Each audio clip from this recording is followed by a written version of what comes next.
রুমিন ফারহানা, আমরা প্রতিবাদ জানালাম গাজায় নৃশংস হামলার বিরুদ্ধে, ইসরায়েলের বিরুদ্ধে। পুরো পৃথিবীর লোক আমাদের এই সংহতি দেখলো নাকি আমরা যে জুতা চোর সেটা দেখলো?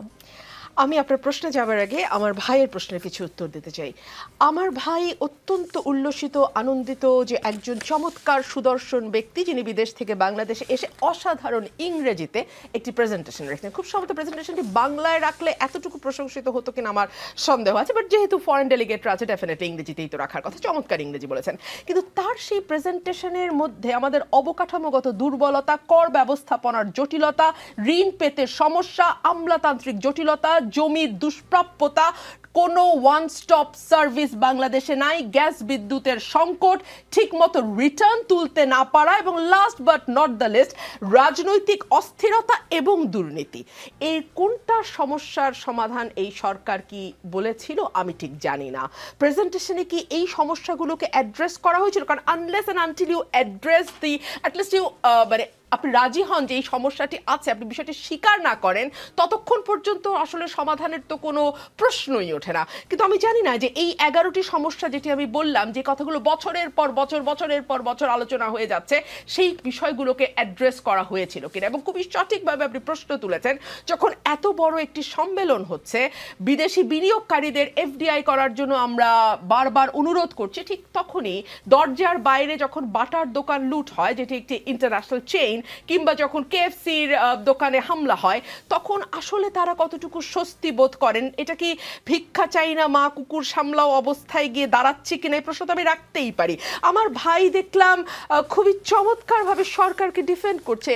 দেখুন, ইউনূস সরকার বোধহয় একমাত্র সরকার বাংলাদেশে যে মৌখিকভাবে তার কোনো রাজনৈতিক দল নেই বললেও একটি দল চমৎকারভাবে তাকে ডিফেন্ড করেছে, এবং সেই দলটি যখন ডিফেন্ড করে, কেন জানি আমি শেখ হাসিনার গলা শুনি। আমি অনেক ভাবলাম যে আমি কেন শেখ হাসিনার গলা শুনছি।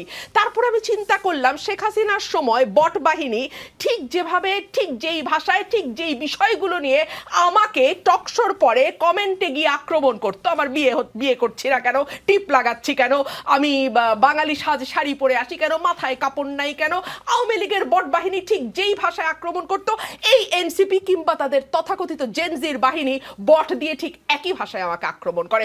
ঠিক যেভাবে হাসিনা বলতো বিকল্প দেখান, এরাও তেমনি বলে ইউনূসের বিকল্প দেখান। ঠিক যেভাবে শেখ হাসিনা সকল দায় বিএনপিকে দিত, ঠিক একইভাবে ওরাও দেখছি সকল দায় কোনো না কোনো দলের ঘাড়ে দিয়ে পার পেতে চাইছে, এবং বেশিরভাগ সময় সেটি হয় বিএনপি না হয় আওয়ামী লীগ, এর ঘাড়ে দায় দিয়ে পার পেতে চাইছে। রুমিন ফারহানা, আপনার মতো করে আপনাদের দলের ভাইস চেয়ারম্যান শামসুজ্জামান দুদু বলেছেন ডক্টর মোহাম্মদ ইউনূস ছেলেদের দিয়ে একটা দল গঠন করেছেন, অনেকে এর বিরোধিতা করেছে, কিন্তু আমরা করিনি। ডক্টর ইউনূস সত্যবাদী, সাহসী ও বিবেকবান মানুষ, তাকে আমরা এখনো শ্রদ্ধা করি। আপনার মানে ডক্টর ইউনূস যেহেতু এতই বিবেক আছে, এতই সত্য জানেন, তাহলে ছেলেদের রাস্তায় ঠেলে দিচ্ছেন কেন? আপনি পদত্যাগ করে দলের দায়িত্ব গ্রহণ করুন, নির্বাচনে অংশ নিন, জনগণ ভোট দিলে বিএনপি আপনাকে সর্বপ্রথম অভিনন্দন জানাবে।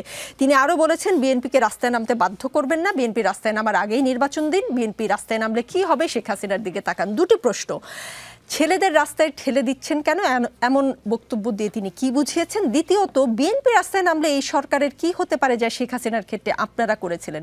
শেখ হাসিনার বিরুদ্ধে বিএনপি 16 বছর আন্দোলন করেছে, কি হয়েছে সেটা দেখা গিয়েছে, শেখ হাসিনার পতন হয়েছে ছাত্র জনতার অভ্যুত্থানে। প্লিজ, মানে আপনি কি সত্যি বিশ্বাস করেন নিকোলা কিছু তো প্রশ্ন করার জন্য আমাকে প্রশ্ন করছেন? প্রশ্ন করি, আমার সাংবাদিকের বিশ্বাস থাকে না। 30 দিনের আন্দোলনের এই শেখ হাসিনার পতন হয়েছে, এর আগের 15 বছর আপনি মুছে ফেলতে পারেন? তাহলে কি আপনি বলতে চান যে 71 সালে কেবলমাত্র 1 বছরের যুদ্ধ হয়েছে, আমাদের সেই 47 থেকে ভাষা আন্দোলন, 6 দফা ইত্যাদি ইত্যাদি ইত্যাদি এগুলোর কোনো ভূমিকা ছিল না? তাই কি বলা যায় প্রত্যেকটা অভ্যুত্থানের, প্রত্যেকটা আন্দোলনের, প্রত্যেকটা যুদ্ধের পেছনে একটা দীর্ঘ সময়ের সংগ্রামের ইতিহাস থাকে, একটা দীর্ঘ সময় বঞ্চনার ইতিহাস থাকে, একটা দীর্ঘ ত্যাগের ইতিহাস থাকে? মুক্তিযুদ্ধে যেমন আপনি কাউকে এক ব্যক্তির সকল ক্রেডিট দিতে পারেন না, ঠিক একইভাবে আপনি 5ই অগাস্টের যে গণ অভ্যুত্থান, সেটাও আপনি 36 দিনের ফ্রেমে কখনোই আটকাতে পারেন না।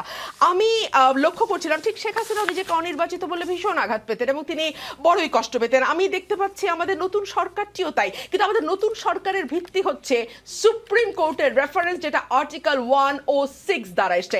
একটু দেখি তো আর্টিকেল 106 এ ঠিক কি বলেছে। কিছু মনে করেন, আমাকে একটু সময় দিতেই হবে আপনার।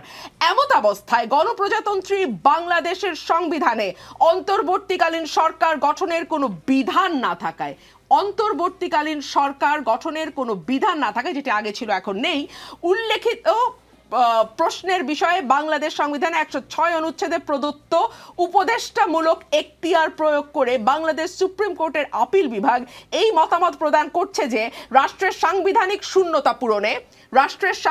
শূন্যতা পূরণে জরুরি প্রয়োজনে মহামান্য রাষ্ট্রপতি রাষ্ট্রের নির্বাহী কার্য পরিচালনার নিমিত্তে অন্তর্বর্তীকালীন ব্যবস্থা হিসেবে প্রধান উপদেষ্টা এবং অন্যান্য উপদেষ্টা নিযুক্ত করিতে পারিবেন। জরুরি অবস্থা, অন্তর্বর্তীকালীন অবস্থা কেবলমাত্র রাষ্ট্রের নির্বাহী কার্য সম্পাদনের জন্য।